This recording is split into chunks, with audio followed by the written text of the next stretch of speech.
Bismillahirrahmanirrahim.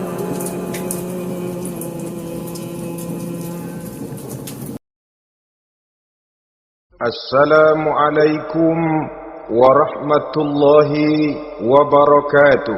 Waalaikumsalam warahmatullahi wabarakatuh. Alhamdulillahi wahdah, sadaqa wa'dah, wa nasara 'abdah, wa a'azza jundah. Wassalatu wassalamu ala man la nabiyya ba'dah, wa ala alihi wa sahbihi wa mawalah. La hawla wa la quwwata illa billah, amma ba'du.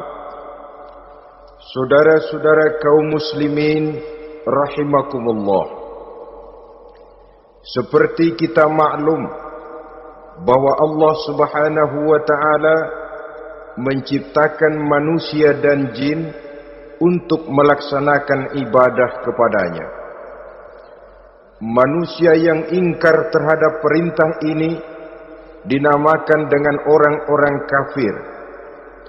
Sedangkan jin yang mengingkari perintah ini dinamakan dengan setan atau syaitan dalam bahasa Qur'annya. Kemudian dalam perkembangannya, jin-jin yang kafir yang dinamakan setan ini bersekongkol dan menjadi bala tentaranya iblis untuk menggelincirkan manusia dengan berbagai macam cara dan jalan dari hal-hal yang diridhoi oleh Allah Subhanahu wa ta'ala.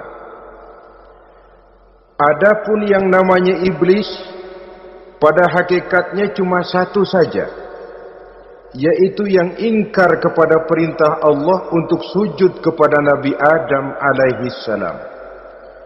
Iblis inilah kemudian yang menjadi sesepuh, raja, biang atau dedengkotnya para setan.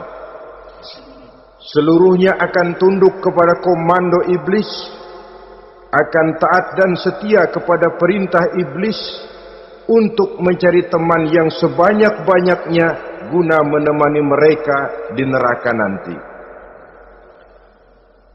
Maka mereka pun melakukan satu proklamasi yang bisa kita baca dalam surah Al-A'raf ayat 16 dan 17, di mana iblis dengan tegas menyatakan, qala fa bima aghwaytani la aq'udanna lahum siratakal mustaqim. Wahai Allah, kata iblis, dari sebab engkau telah menghukum saya, dari sebab engkau telah mengusir saya dari sorga, maka saya berjanji akan menipu, akan menggelincirkan mereka, Adam dan keturunannya, dari jalanmu yang lurus. Apa jalan yang lurus? Tidak lain Islam ini. Dengan segala cara dan jalan, iblis dan bala tentaranya akan berusaha menggelincirkan manusia dari jalan yang lurus. Caranya bagaimana?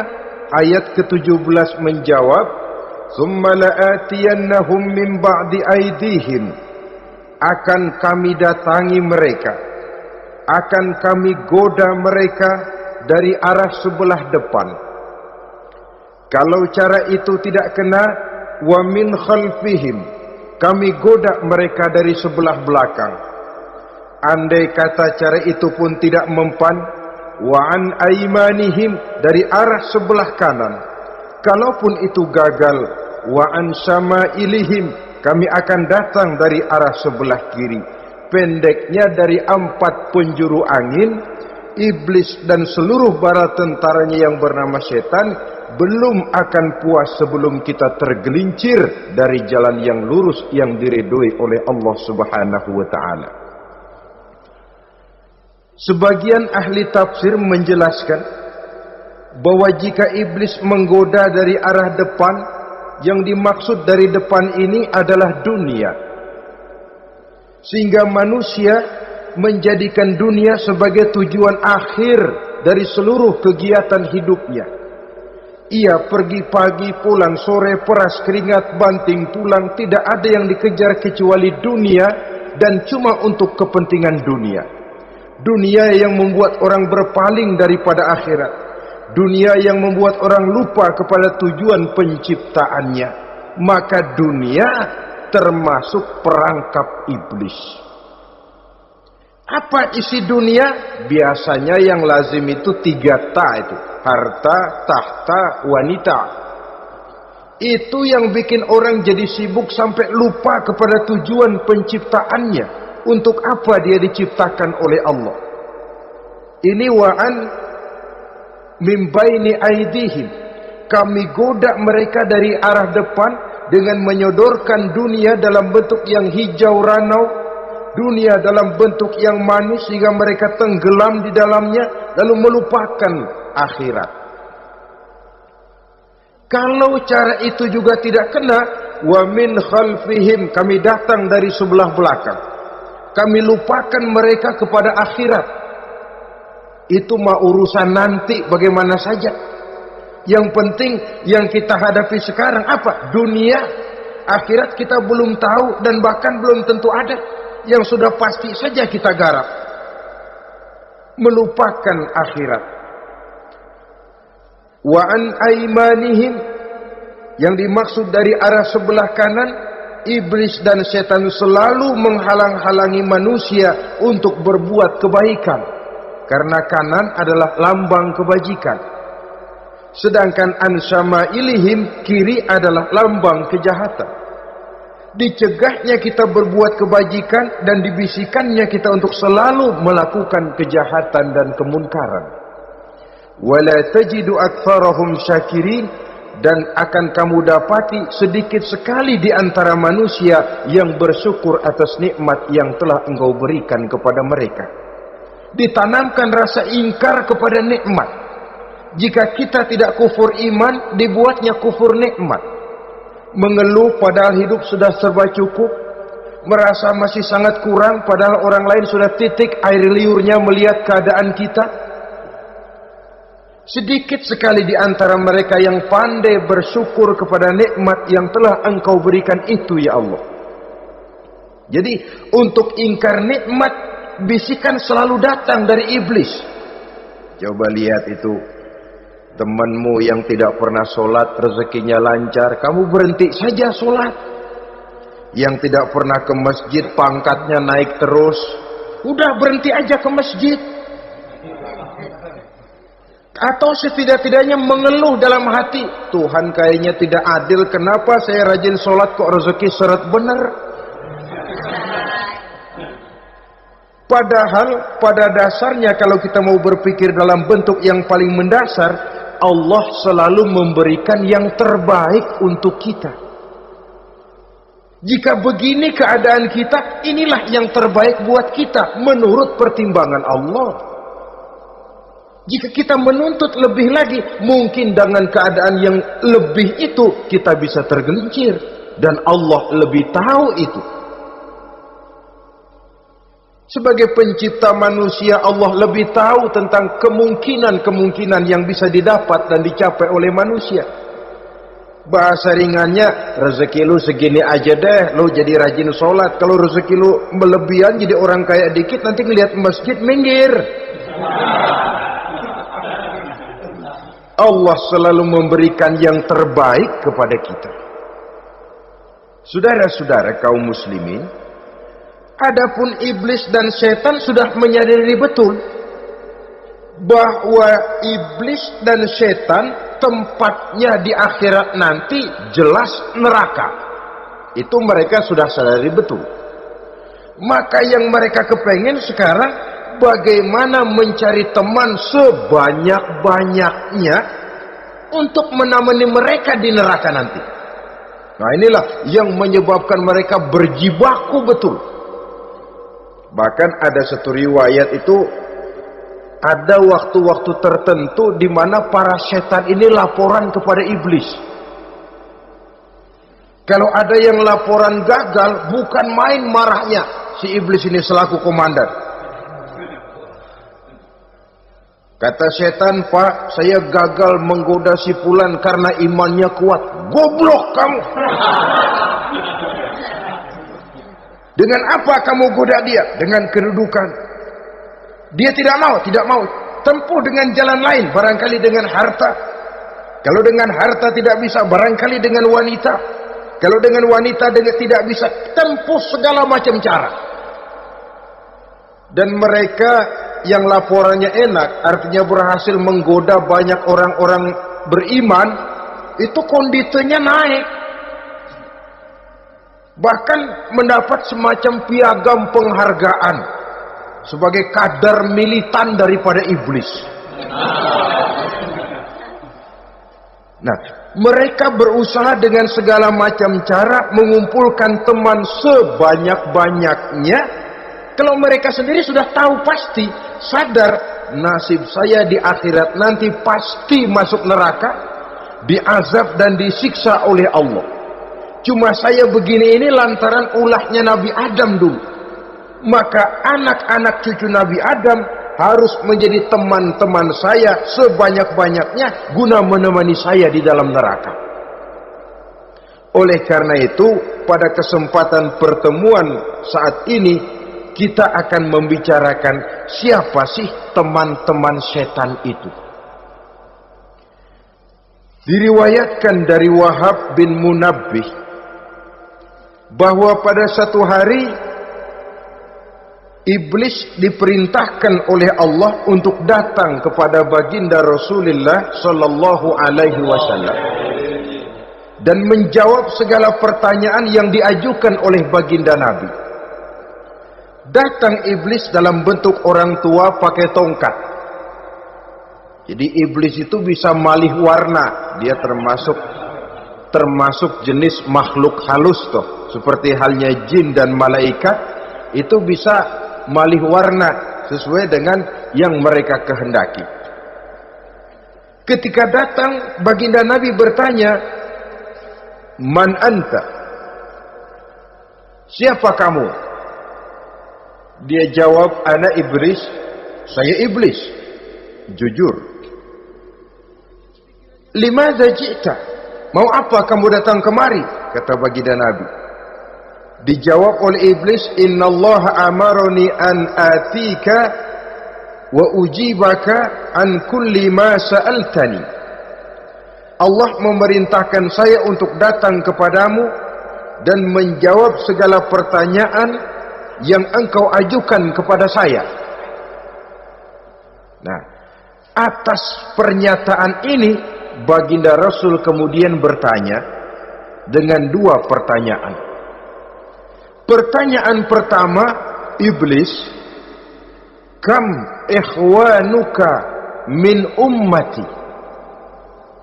Ada berapa sih teman-temanmu dari golongan umatku? Dari golongan umatku, umat Islam ini, bukan orang lain. Kalau orang kafir sih sudah jelas, itu memang CS-nya iblis. Tapi dari umatku, siapa saja yang jadi teman-teman kamu iblis? Menjadi antekmu, menjadi alatmu sejak dari dunia sampai ke neraka nanti. Atas pertanyaan ini iblis menjawab, "Teman-teman saya dari golongan umatmu ya Muhammad, asyarun, ada 10 orang. Ada 10 orang yang merupakan teman-teman iblis dari dunia sampai ke neraka." Siapa mereka? Pertama kata iblis, teman saya hakimun jair. Hakim yang curang, hakim yang tidak adil. Ini bisa dimaklumi. Kenapa? Karena hakim diharapkan adalah produk keadilan. Sehingga orang mengatakan seorang hakim adalah seorang yang meletakkan sebelah kakinya di surga dan sebelah lagi di neraka. Kalau adil dia menghukum, kaki sebelah kanan yang akan menentukannya ke surga. Kalau licik dia menghukum, kaki sebelah kiri yang akan menjerumuskan dia ke dalam neraka.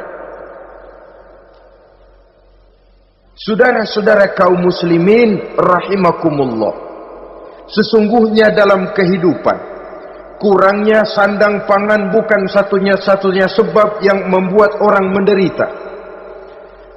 Tidak teraturnya perumahan, kurangnya lapangan kerja bukan satu-satunya yang menyebabkan rakyat menderita. Tapi lukanya rasa keadilan, tidak tegaknya hukum sebagaimana yang diharapkan, itu juga bisa menjadi sumber nestapa, bisa menjadi asal dari segala derita. Oleh karena itu, hakim yang tidak adil, hakim yang curang, yang menghukum tidak berdasarkan hukum, tapi berdasarkan kepentingan, berdasarkan pesan sponsor, hukum bisa dibeli, ada istilah mafia peradilan. Hakim-hakim macam ini yang akan menjadi teman-teman iblis. Dan tiap kali palu akan diketuk, iblis sudah bukan main sibuknya. Kekuasaan di tanganmu, hijau katamu, hijau yang akan berlaku, merah kau ketok, merah yang akan jadi keputusan. Orang lain tidak tahu ini kesempatan untuk jadi kaya, ini kesempatan untuk naik pangkat. Manipulir hukum tidak ada yang tahu karena orang banyak yang awam dengan hukum. Saudara-saudara kaum muslimin, kalau hukum sudah bisa dibeli, atau kalau hukum cuma untuk orang-orang kecil saja, ada kelompok-kelompok yang kebal hukum, maka akan timbullah kiamat di masyarakat, di mana yang kuat makin kuat, yang lemah selalu menjadi mangsa. Oleh karenanya, hakim yang serong, hakim yang durjana merupakan teman-teman setan, merupakan teman-teman iblis dari dunia sampai ke neraka nanti. Ini yang pertama. Oleh karenanya, pada dasarnya setiap kita adalah hakim untuk keluarga, dalam pergaulan. Hendaklah adil di dalam memutuskan segala sesuatu. Lebih-lebih hakim yang memang menjadi pengayom masyarakat. Bukankah lambang para hakim digambarkan dalam bentuk neraca yang berimbang? Tidak berat ke kiri, tidak juga berat ke kanan.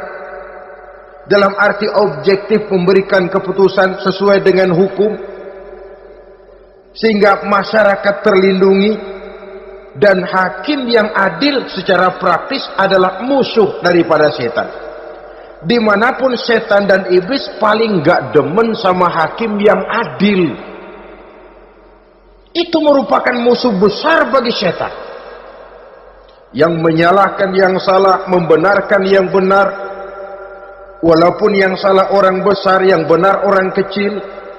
Dan kita memang oleh baginda Nabi diajarkan satu doa, Allahumma arinal haqqa haqqa warzuqna tiba'ah. Ya Allah, perlihatkan kepada kami bahwa yang benar itu benar. Sebab sering kita lihat yang benar jadi tidak benar. Ini memerlukan kekuatan batin. Yang benar tampakkan kepada kami kebenarannya ya Allah. Sebab sekarang banyak ketidakbenaran yang dikamuflase, banyak ketidakbenaran yang diberikan lipstick sehingga kelihatannya menjadi benar. Ini baik doa ini saya pikir dibaca oleh para hakim. Allahumma arinal haqqa haqqa. Ya Allah, perlihatkan kepada saya bahwa yang benar itu benar. Dan tidak cuma sekedar itu, warzuqnit tiba'ah. Berikan kekuatan kepada saya untuk mengikuti kebenaran itu. Sebab kadang-kadang terjadi juga dia tahu yang benar itu benar, tapi tidak punya keberanian moral untuk mengatakan bahwa itu benar. Dia tahu itu barang yang hak, tapi tidak terpanggil mengikuti yang hak, tidak punya kekuatan moral untuk mengikutinya. Lalu doa ini pun disambung, wa arinal batila batilan warzuqna ijtinaba. Wahai Allah, perlihatkan kepada kami bahwa yang batil adalah batil, bahwa yang salah adalah salah, bahwa yang munkar adalah munkar. berikan kepada kami kekuatan untuk menjauhi yang munkar, yang batil, yang zalim. Saudara-saudara kaum muslimin rahimakumullah, kita sering mencaci kaum pelacur sebagai sampah masyarakat. Tapi sadarkah kita bahwa pelacuran di bidang hukum, pelacuran di bidang intelektual, kadang-kadang pelacuran di bidang agama, dalam arti menjual ayat untuk membela yang salah dan menekan yang benar, ini juga tidak kalah bahayanya dengan prostitusi, pelacur-pelacur yang kita anggap sebagai sampah daripada kehidupan masyarakat itu.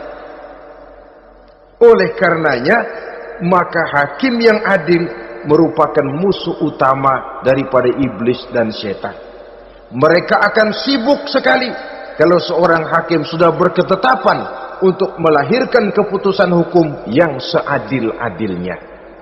Ini yang pertama, teman setan adalah hakim yang nyeleweng, yang tidak adil. Yang kedua, teman saya, kata iblis, ghaniyun mutakabbir, orang kaya yang sombong. Orang kaya sombong itu teman setan. Orang miskin sombong itu lebih teman lagi tuh. Sebab ini sudah kelewatan. Kalau orang kaya sombong barangkali masih lumayan lah, memang kaya. Tapi kalau sudah miskin sombong, minta ampun. Orang kaya yang sombong adalah musuh iblis. Sebab pada hakikatnya tidak ada yang kaya dalam kehidupan ini kalau sudah bercermin kepada apa sih yang kita punya. Nabi Sulaiman karena merasa menguasai antara masyrik dan maghrib, satu hari pernah mohon izin kepada Allah. Ya Allah, saya mohon izin kepadamu untuk memberikan makan kepada seluruh makhluk-makhlukmu sekedar satu hari saja. Baik, satu hari Nabi Sulaiman mau menjamin menanggung makannya semua makhluk karena merasa kaya. Baik, kata Allah. Lalu sibuklah Nabi Sulaiman mengadakan persiapan. Seluruh bala tentaranya, jin, binatang dikumpulkan, mengumpulkan makanan yang sebanyak-banyaknya, diatur di satu lapangan yang sangat luas. Sebab ini yang mau makan tentu tidak sedikit. Sudah selesai persiapan, kata Allah, sudah selesai Sulaiman? Sudah, ya Allah. Nah, aku mulai dari makhlukku yang paling di bawah, ikan. Ikan nun dipanggil oleh Allah. Rezekimu hari ini mau ditanggung Sulaiman. Naik, makan. Naik ikan ini. Sekali makan seluruh persiapan habis.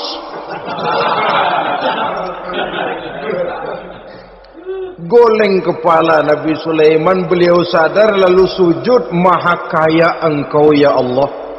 Boro-boro nanggung makanan semua makhluk hidup sehari, ikan satu nggak keurusan. Ini baru sekali makan, bagaimana nambahnya? Jadi apa sih yang kita anggap kaya ini? Maka orang kaya yang sombong pada hakikatnya kacang yang lupa akan kulitnya. Tidak ada yang kita bawa pada saat kita terlahir ke alam ini, sebagaimana juga tidak ada yang kita bawa pada saat kita meninggalkan alam ini. Harta kita akan pindah nama. Sebab itu yang perlu kita jaga pada hakikatnya tidak lain nilai-nilai iman, sebab ini yang akan kita bawa. Cuma ironinya, karena iman itu abstrak, bukan benda, orang yang kehilangan iman tidak pernah ribut. Sebaliknya karena harta itu materi, benda konkret, orang yang kehilangan harta cepat merasa, cepat ribut. Motor hilang, ribut. Kenapa? Motor itu benda, kelihatan.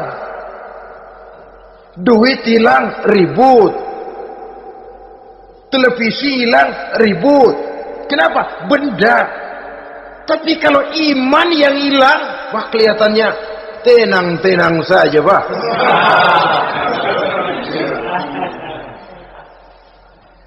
Padahal ini usaha iblis, bagaimana orang kehilangan iman, menjadi kafir, masuk grup dia untuk menemani dia di dalam neraka nanti.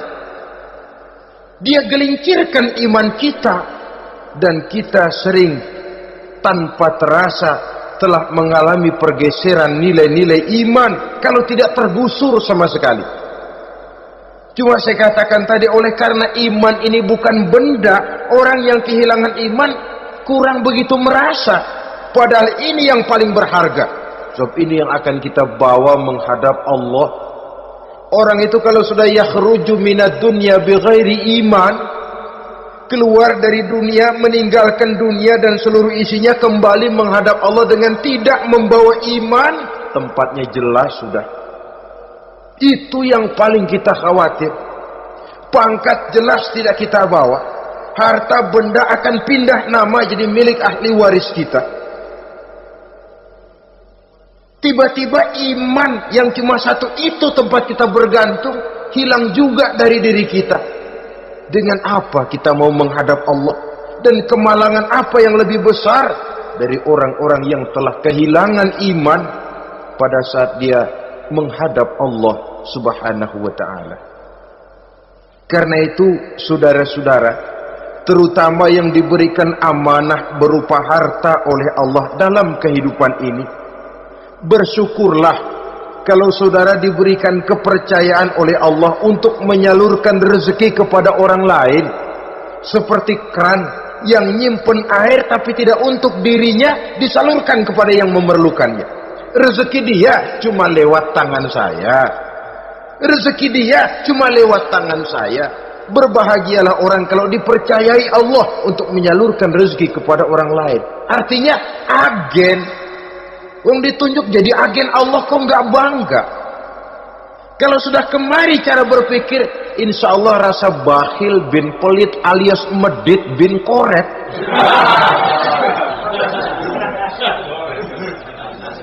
Itu insya Allah nggak ada. Kan kadang kita berpikir, yang nyari duit gue setengah mati, lu datang-datang mau minta aja pala lu. Kan itu toh kadang-kadang cara kita berpikir. Ya boleh jadi lalu terasa berat. Tapi kalau kembali kepada kesadaran, barangkali alhamdulillah rezeki dia cuma lewat tangan saya. Kalau saya nggak ngasih dia, barangkali nggak semudah ini saya dapat rezeki. Allah mudahkan rezeki saya karena saya sering membantu orang-orang yang memang memerlukannya. Andai kata saya nggak membantu mereka, belum tentu rezeki selancar ini. Tidak lalu enak aja, peras keringat gua banting tulang, pergi pagi pulang sore, lu datang-datang nada aja. Berbahagialah orang jikalau sekali lagi dia dijadikan agen oleh Allah untuk menyalurkan rezeki kepada mereka yang memang memerlukannya. Kalau tidak ke arah itu kita berpikir, yang timbul bakhil. Bakhil lalu bermegah-megah dengan hartanya, timbul kesombongan. Senang lihat orang susah, lalu dia sendiri dengan hartanya cuma to show only, pameran. Lewat di kampung senang kalau orang melotot, lihat mobilnya yang serba mengkilap, sepatunya yang serba mahal. Senang kalau wah, semua gaya hidupnya serba jet set, wah. Senang betul kalau melihat orang sudah serba bengong lihat keadaan dia. Timbul takaburnya, sombongnya, ngenyek kepada yang lain. Maka orang kaya yang sombong, teman iblis, teman setan. Setan senang betul. Sebaliknya secara praktis, orang kaya yang rendah hati adalah musuh iblis. Saudara-saudara kaum muslimin rahimakumullah, lain memang kalau kita diberikan ilmu di akhirat nanti, pertanyaan cuma satu, ilmumu kau amalkan untuk apa? Kalau kita diberikan umur panjang, pertanyaan akhirat satu saja, umurmu kau habiskan di mana? Tapi kalau sudah harta diberikan kepada kita, pertanyaan akhirat dua, min aina iktasabahu wa fima anfaqahu. Hartamu kau dapat dari mana, kau belanjakan kemana? Depan belakang ditanya. Yang ketiga, teman iblis itu tajirun khain, pedagang yang berkhianat, baik kepada sesama teman pedagangnya karena ingin lebih maju dari yang lain. Terjadi persaingan yang tidak sehat di berbagai bidang bisnis, ataupun kepada para pembelinya dengan mengatakan barang yang baik adalah barang yang tidak baik menjadi baik. Sebab pada dasarnya apabila kaum pengusaha sudah berkhianat, akan timbul kegoncangan ekonomi. Dan kegoncangan ekonomi dampaknya adalah melahirkan kelas-kelas kemiskinan. Kemiskinan merupakan satu perangkap iblis. Biasanya orang kalau udah melarat, udah dekat banget sama kafir. Kalau tidak dilatar belakangi oleh nilai iman yang kuat, udah melarat, udah dekat benar dah sama kafir. Apalagi iblis ini menggodanya, pandai dia. Kepada orang miskin dia datang dengan bujukan materi. Kepada yang cukup hartanya dia datang dengan bisikan lain. Pendeknya, iblis dan setan itu kalau ibarat tukang joget, dia ngerti betul irama kendang.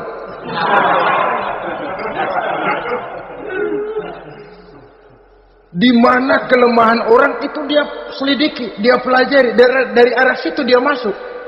Dan secara strategi perang, iblis dan setan ini posisinya memang lebih menguntungkan daripada kita. Kenapa? Dia melihat kita, kita mah nggak lihat dia. Dia bisa pelajari kebiasaan dan kecenderungan kita. Kita nggak tahu kadang-kadang kelemahan kita. Dari arah itu dia masuk. Posisi dan strateginya lebih menguntungkan daripada kita.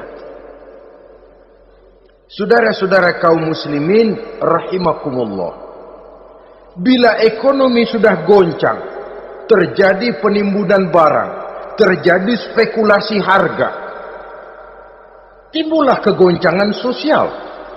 Dan dikala itu setan dan iblis pesta. Dia merasa perangkapnya berhasil. Persaingan-persaingan yang tidak jujur, yang pada dasarnya akhirnya bukan cuma merusak sistem ekonomi, tapi juga mempengaruhi hasil kerjaan. Dalam tender-tender usaha-usaha besar misalnya, oleh karena mengejar supaya dia yang mendapat proyek, dia tidak segan sogok sini, suap sana, semir sana, usap sini. Tinggal untungnya sedikit dan dia harus dapat untung besar. Akhirnya apa? Proyek yang dikerjakan cuma asal sekedar jadi. Tidak seperti standar yang ditetapkan lagi. Juga tidak merupakan kesalahan yang sepenuhnya harus dibebankan kepada dia. Kesalahan yang merupakan siklus. Mata rantai, sudah lingkaran setan. Itulah sebabnya sering saya ungkapkan, kalau manusia sudah jadi teman setan, lebih buas daripada bajing. Karena bajing cuma makan kelapa, tapi bajingan udah apa saja dimakan.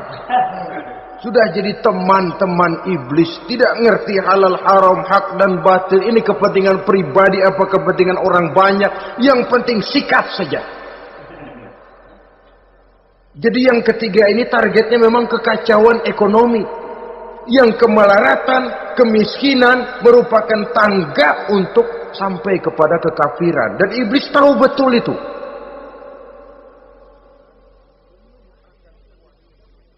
lain. Misalnya contoh yang diberikan oleh Rasul. Rasul kan pernah dagang di kala remaja itu, membawa dagangannya Siti Khadijah, kain.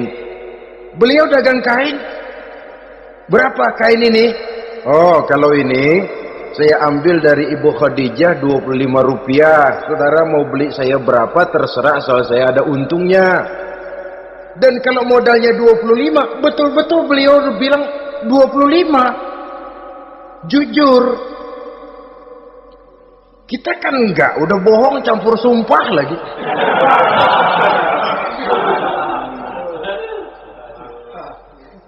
Ini yang ketiga. Yang keempat, teman-teman setan, teman-teman iblis, syaribul khamr. Orang yang minum arak, pemabuk, itu teman setan. Bahkan divonis tidak beriman orang yang pada saat meninggal dunia di dalam perutnya itu masih ada khamr. Tidak beriman divonis. Jadi dalam satu pesta di mana disediakan minuman-minuman keras, iblis itu sudah masang perangkap. Dan bila minuman itu dihampiri orang, dia mulai senang, wajahnya berseri-seri. Kalau minuman dituang ke gelas, dia tepuk tangan. Bila minuman mulai mengalir ke tenggorokan, dia jijimprakan iblis. Girang bukan main.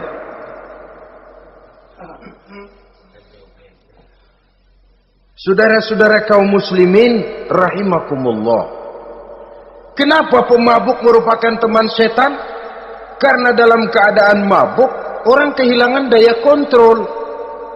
Perbuatannya nyaris tidak terkontrol lagi. Tidak ada rahasia, tidak ada harga diri, tidak ada sifat memelihara, dan itu ciri-ciri daripada iblis. Syaribul khamr, orang yang suka meminum minuman keras. Itulah sebabnya memang dalam hidup ini kita harus punya filter. Allah selalu menghendaki yang terbaik dan memilihkan yang terbaik untuk kita. Kalau sudah itu minuman yang baik, kata Allah, itulah memang yang baik untuk kita. Kalau itu dilarang oleh Allah, itulah memang yang tidak baik untuk kita. Jadi kalau sudah qat'i dalilnya, gak usah buang energi menyelidiki apa manfaatnya. Kalau sudah qat'i dilarang, gak usah buang energi menyelidiki apa bahayanya khamr. Allah tidak akan melarang sesuatu yang mengandung manfaat. Yang dilarang Allah tentu yang membawa mudarat dan bahaya di dalam kehidupan. Bukankah sekarang ini minuman keras sudah merupakan penghias pesta? Merupakan kebanggaan di kalangan remaja? Termasuk dalam kata khamr ini ya morfin, ganja, narkotik, dan yang sejenis dengan itu. Orang sudah merasa bangga kalau sudah fly to the sky, membumbung ke angkasa, katanya dunia ini luas, lupa segala macam persoalan. Tapi sampai kapan? Sampai kapan orang merasa membumbung? Sampai kapan orang merasa bisa meninggalkan segala persoalan? Sampai mabuknya selesai? Ya kalau gitu mabuk aja terus. Lalu apa artinya kehidupan ini? Mabuk kan gak ngerugiin orang lain. Kalau saya nyolong kan ngerugiin orang lain.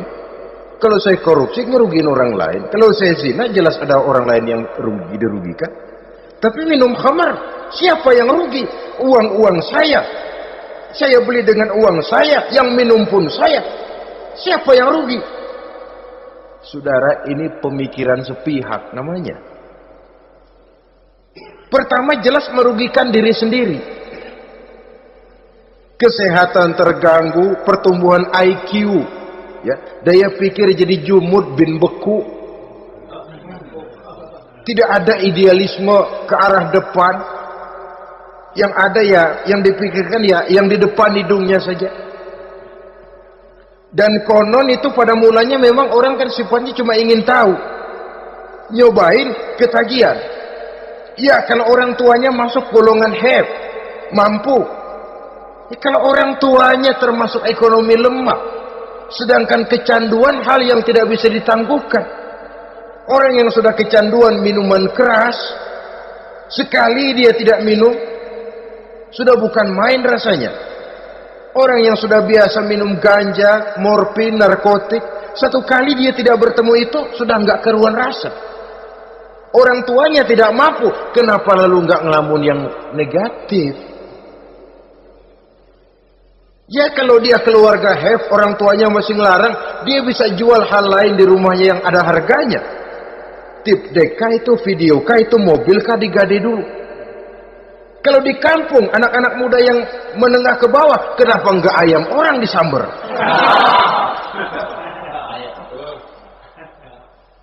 Terjadilah perbuatan negatif yang akhirnya merembet kepada merugikan orang lain. Hakikatnya zahirnya memang pada mulanya hanya merugikan diri sendiri, tapi lambat laun akan merembet juga kepada merugikan orang lain. Oleh karena itu pantas kalau dalam perjalanan Mi'raj begitu hendak start dari Masjidil Aqsa menghadap Allah, kepada baginda Nabi disodorkan 2 gelas minuman, segelas susu dan segelas arak. Muhammad, kau ambil salah satu minuman itu, kau minum. Mantap. Nabi mengambil gelas yang isinya susu, lalu beliau minum. Selesai minum, kata Jibril, "Shaddaqta ya Muhammad, laqad asabtal haq." Kamu benar Muhammad, pilihanmu tepat. Kenapa? Untung saja susu yang kamu minum. Kalau arak yang kamu ambil, kamu pilih dan kamu minum, pasti umatmu bakal pada jadi umat teler semua nanti.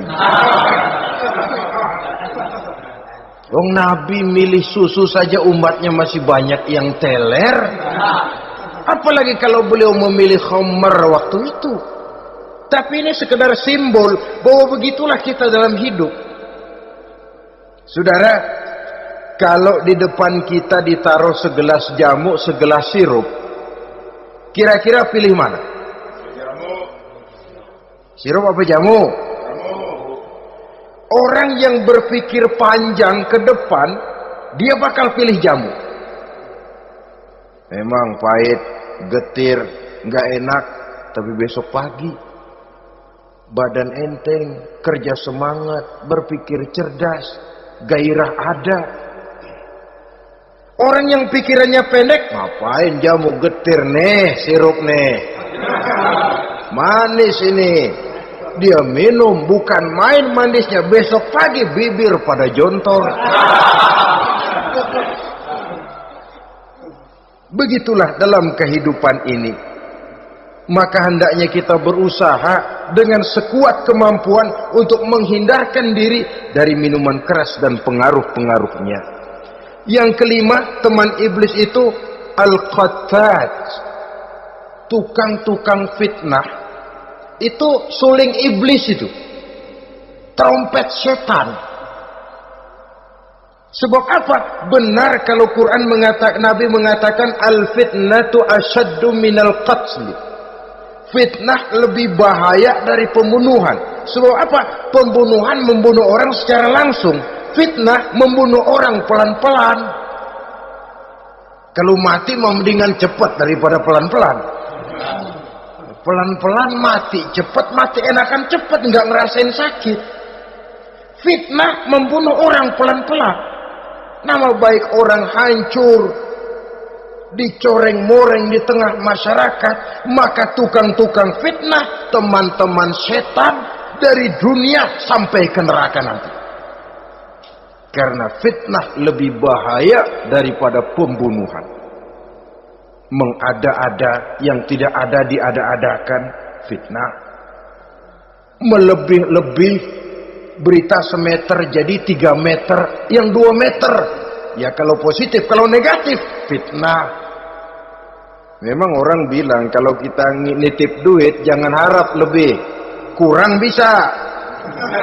Tapi kalau nitip omongan jangan harap kurang, pas saja sudah untung itu. Biasanya lebih, namanya omongan. 1 meter jadi 2 meter, 2 meter jadi 3 meter. Itu sifat dari yang namanya omongan. Kita kirim uang, udah nggak bakalan lebih dah.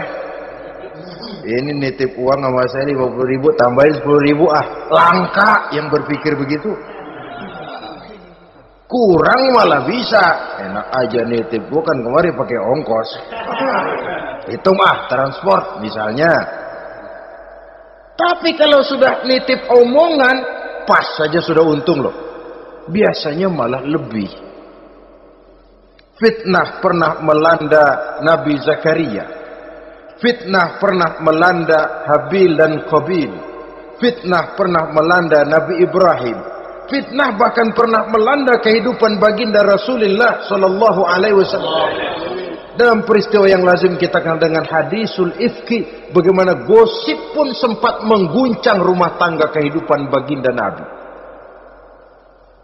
Sehingga pantas kalau beliau sendiri mengatakan al-fitnatu asyaddu minal qatl. Fitnah itu lebih bahaya daripada pembunuhan, karena fitnah membunuh orang secara pelan-pelan. Saudara-saudara kaum muslimin rahimakumullah. Lidah tidak bertulang. Soghirul jirmi azimul jurmi. Kecil bentuknya tapi besar akibatnya. Kalau kita luka karena silet 2-3 hari boleh sembuh. Tapi luka karena lidah seumur hidup kita ingat. Asal lihat orangnya ingat nih, dia nih yang ngomong kagak enak banget, gua tandain dah.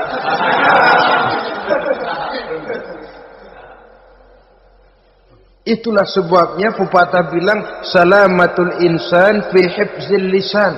Orang akan selamat jikalau dia pandai menjaga lidahnya.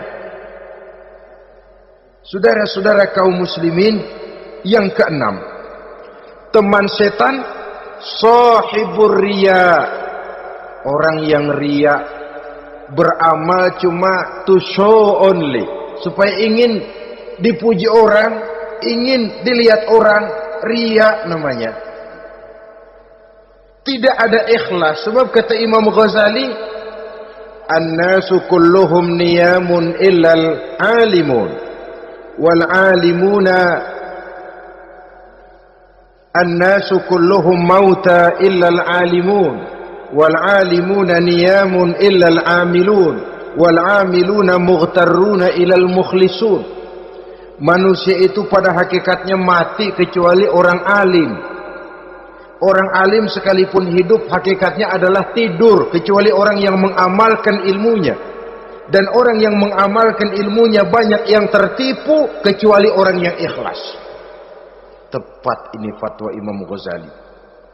Manusia hakikatnya tidur, kecuali orang yang alim. Orang yang alim walaupun hidup tapi tidur. Hidup tidur, ya nggak bisa berbuat banyak, kecuali orang yang mengamalkan ilmunya. Dan orang yang mengamalkan ilmunya banyak yang tertipu, kecuali yang ikhlas. Jadi kalau amal itu adalah jasad, ikhlas itu adalah ruh. Amal tanpa ikhlas patung. Patung tidak bisa berkembang, tidak bisa berbuat banyak, namanya patung. Itu amal tanpa ikhlas. Ini termasuk penyakit batin toh, ikhlas, riya, ujub, sum'ah, penyakit kepengen didengar orang, penyakit kepengen dilihat orang. Wah, kalau sembayangnya dilihat orang mantap betul, kayak besok mau mati. Tapi kalau sudah sembayang nggak dilihat orang, wah kilat khusus, cepat bukan main. Riya. Ini yang menghancurkan amal ini nggak terasa. Sifat kita sendiri. Riya ini menggeragoti amal.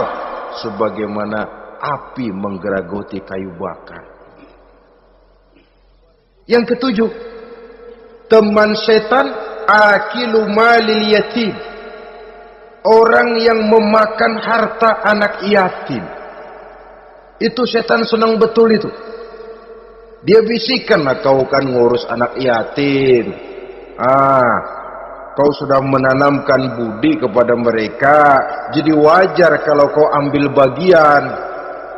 Mula-mula memang dalam batas yang wajar, makin lama malah berebut sama yatimnya. Makin kesonoin, yatimnya malah nggak keduman, panitianya yang kenyang. Akilu malil yatim, orang yang memakan harta anak yatim secara zalim, ini merupakan teman setan. Sebaliknya, orang yang melindungi anak yatim, kata Nabi, seperti dua jari ini dengan aku di akhirat nanti. Dekat derajatnya dengan Rasul. Yang kedelapan, teman setan al-mutahawinu bis shalah.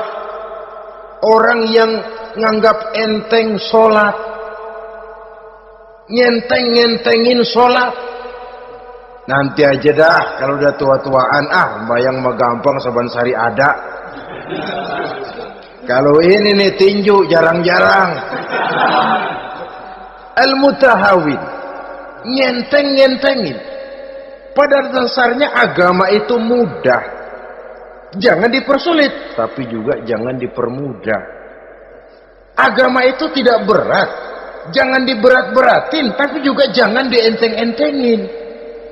So yang enteng kalau kita entengin akhirnya menganggap remeh. Mulanya memang sedikit, makin lama makin banyak, makin lama makin banyak, makin bertumpuk. Apalagi kalau sadar kita sholat adalah tiang daripada agama. Bagaimana rumah akan tegak tanpa tiang yang kuat?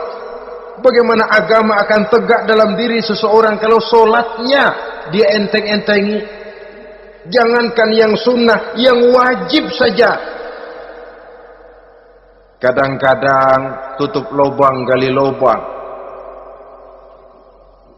Padahal itu merupakan tiang pokok. Rumah itu untuk kuat harus ada tiang-tiang tambahan. Tiang tambahan ini ya nawafil, ya rawatib, sholat-sholat sunnah itu. Itu untuk menjaga stabilitas temperatur batin kita kepada Allah. Al-mutahawinu bis shalah. Jadi kalau sudah masuk waktu, beduk misalnya berbunyi, azan berkumandang, iblis mulai menyebar bala tentaranya. Pasukan, siap.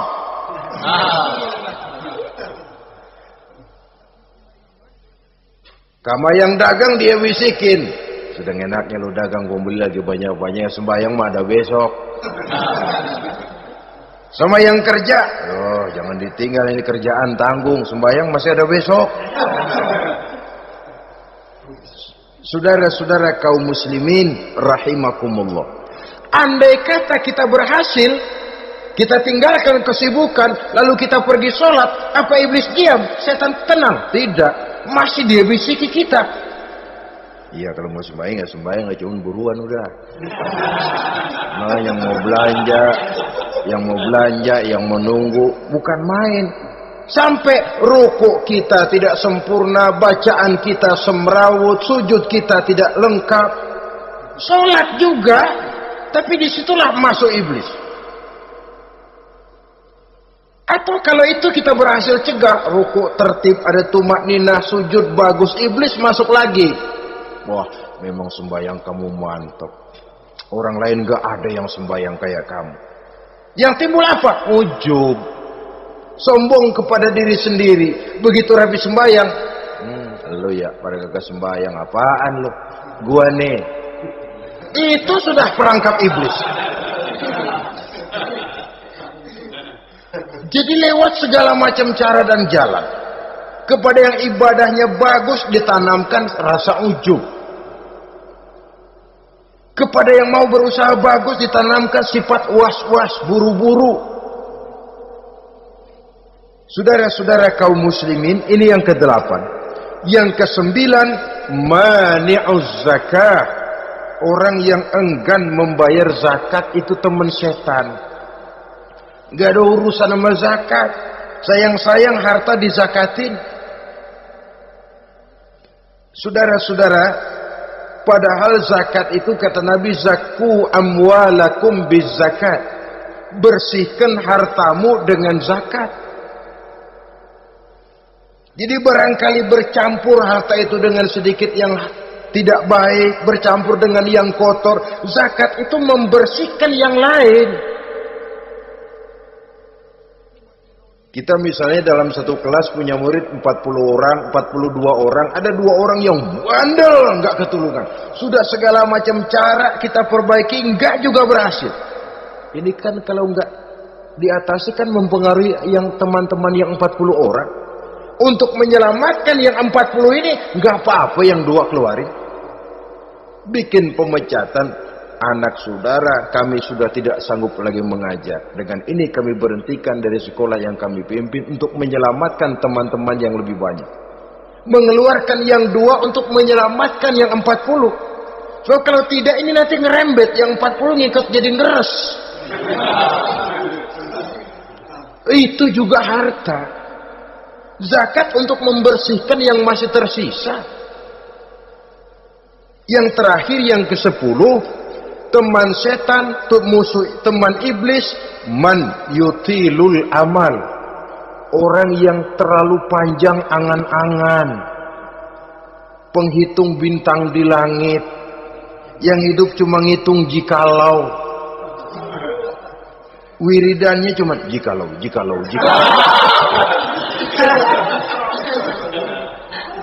Tidak pernah mau berbuat, cuma angan-angan kelewat panjang.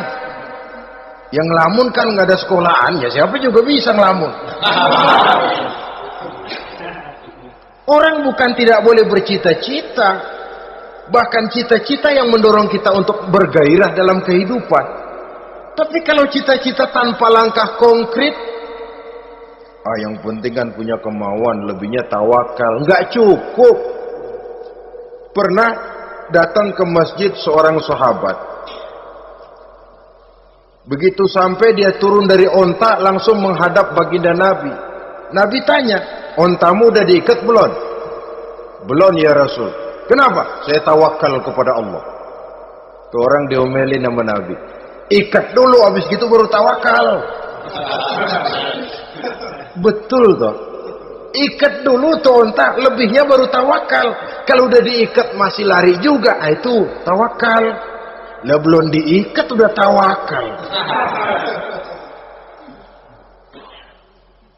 Orang yang terlalu panjang angan-angan, yang akhirnya kalau tidak merusak cara berpikirnya,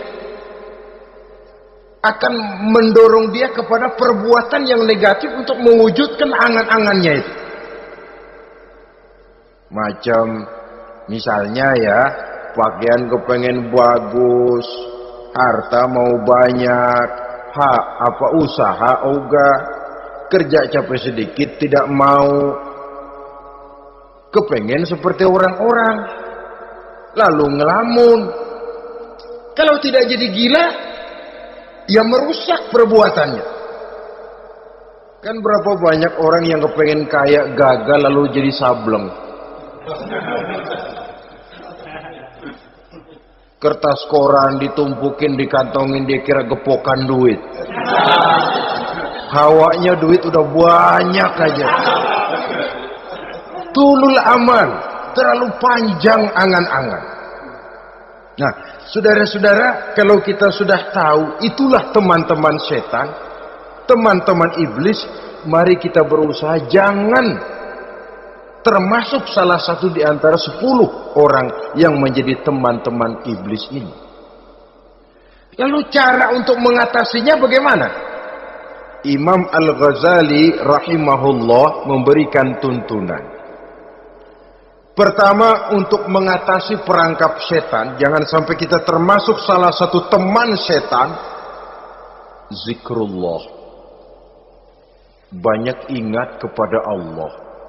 Sebab Nabi bersabda, inna zikrallahi ta'ala fi janbi syaitan kal akillati fi janbi ibni Adam.